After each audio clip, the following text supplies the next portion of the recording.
అంటే మూవీ తర్వాత ప్రేక్షకులకి ఎలా అందబోతుంది? It's a very good family entertainer and family drama.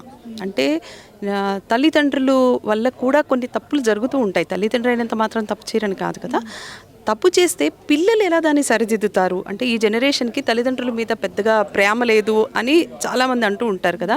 Human values కొంచెం తక్కువగా ఉన్నాయి అంటే ఎక్కువగా వాళ్ళ వర్క్ మీద కాన్సన్ట్రేట్ చేసేస్తున్నారు, డబ్బు సంపాదన మీద కాన్సన్ట్రేట్ చేస్తే తల్లిదండ్రులు చూసుకోవటం లేదు, చూసుకోలేకపోతున్నారు అనేది చాలా ఉంది కదా. కాదు, ఈ జనరేషన్లో ఉన్న పిల్లలు కూడా తల్లిదండ్రి తప్పు చేస్తే కూడా వాళ్ళు ఎలా సరిదిద్దుతున్నారు, ఫ్యామిలీ వాల్యూస్కి ఎంత వాల్యూ ఇస్తున్నారు అనేది about all this movie.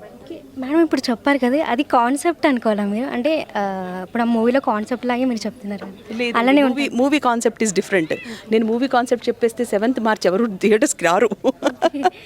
So థియేటర్కి రండి తప్పకుండా. It is a wonderful concept and నా క్యారెక్టర్ అయితే సూపర్ డూపర్ ఫెంటాస్టిక్గా ఉండింది. I really enjoyed full fledged.